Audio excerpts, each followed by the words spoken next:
Thank you, everybody. Good evening. You know, I had an entire speech prepared for this wonderful occasion. But now that I'm here, I think I'm going to try something a little different. Tonight I want to speak from the heart. I'm going to speak off the cuff.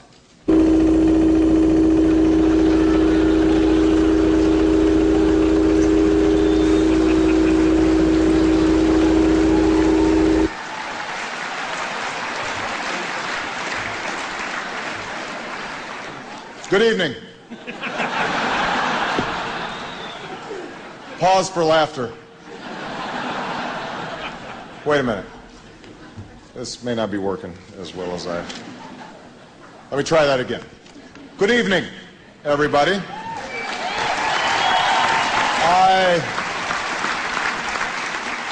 I would like to welcome you all to the 10-day anniversary of my first 100 days. I am Barack Obama. Most of you covered me. All of you voted for me.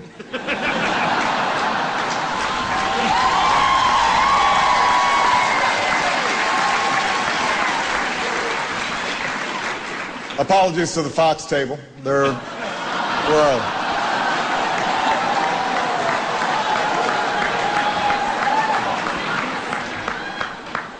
I have to confess I really did not want to be here tonight, but I knew I had to come.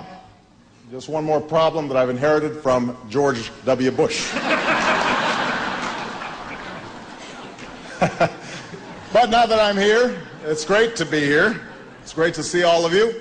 Michelle Obama is here, First Lady of the United States. Hasn't she been an outstanding First Lady? She's even begun to bridge the differences that have divided us for so long, because no matter which party you belong to, we can all agree that Michelle has the right to bear arms.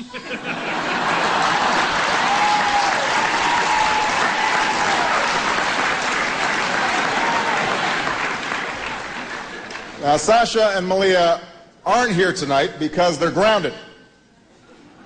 You can't just take Air Force One on a joyride to Manhattan. I don't care whose kids you are. We've been setting some ground rules here. They're starting to get a little carried away. And now, when I think about children, obviously I think about Michelle, and it reminds me that tomorrow is Mother's Day. Happy Mother's Day to all the mothers in the audience. I do have to say, though, that this is a tough holiday for Rahm Emanuel because he's not used to saying the word day after mother.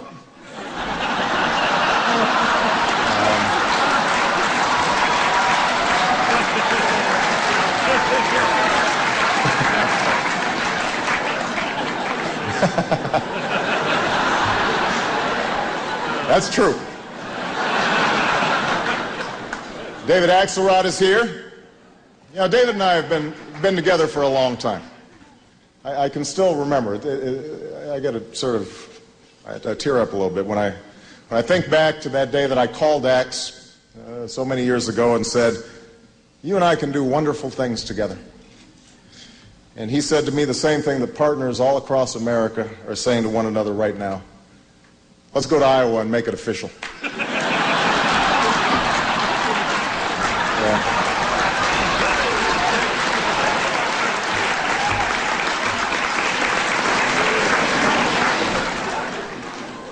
Michael Steele is in the house tonight.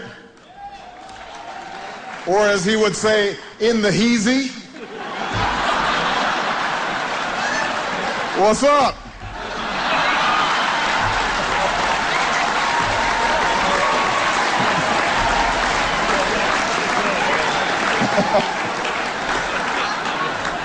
Where's Michael? Michael, for the last time, the Republican Party does not qualify for a bailout. Rush Limbaugh does not count as a troubled asset. I'm sorry.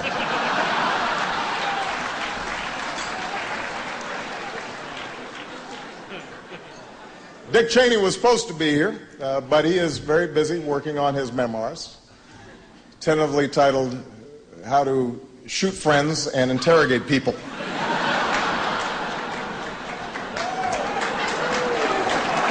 You know, it's been a whirlwind of activity these first 100 days. We've enacted a major economic recovery package. We passed a budget.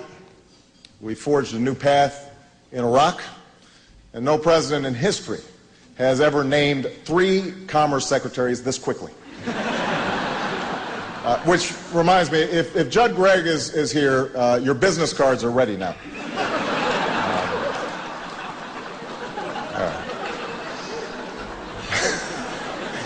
On top of that, I've also reversed the ban on stem cell research, signed an expansion of the children's health insurance. Just last week, Car and Driver named me Auto Executive of the Year. Something I'm very proud of. We've also begun to change the culture in Washington. We've even made the White House a place where people can learn and can grow. Just recently, Larry Summers asked if he could chair the White House Council on Women and Girls.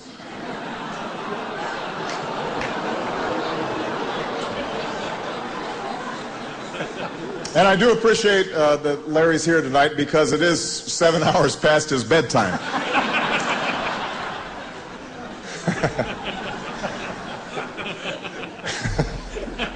Gives like that one. In the last 100 days, we've also grown the Democratic Party by infusing it with new energy and bringing in fresh, young faces like Arlen Specter.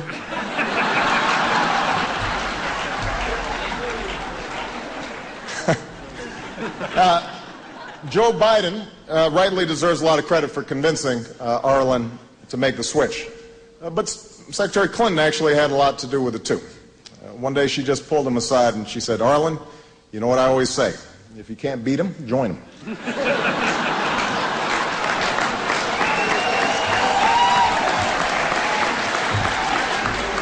Which brings me to another thing that's changed in this new, warmer, fuzzier White House. And that's my relationship with Hillary. We had been rivals during the campaign, but these days we could not be closer. In fact, the second she got back from Mexico, she pulled me into a hug and gave me a big kiss. Told me I better get down there myself. Which I really appreciated. I mean, it was nice.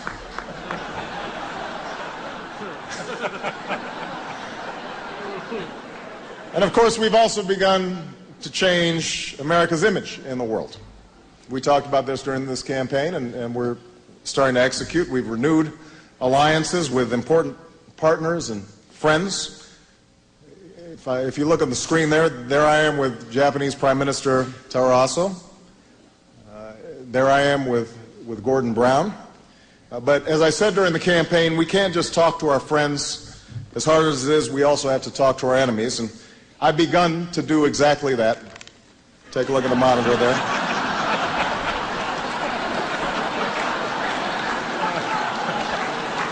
Now, let me be clear. Just because he handed me a copy of Peter Pan does not mean that I'm going to read it, but it's good diplomatic practice to just accept these gifts.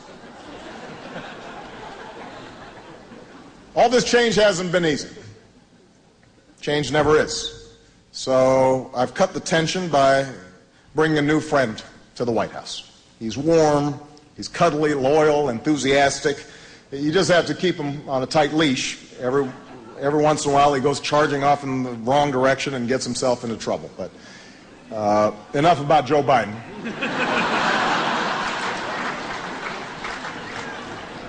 All in all, we're proud of the change we've brought to Washington in these first 100 days, but we've got a lot of work left to do, as all of you know. So I'd like to talk a little bit about what my administration plans to achieve in the next 100 days.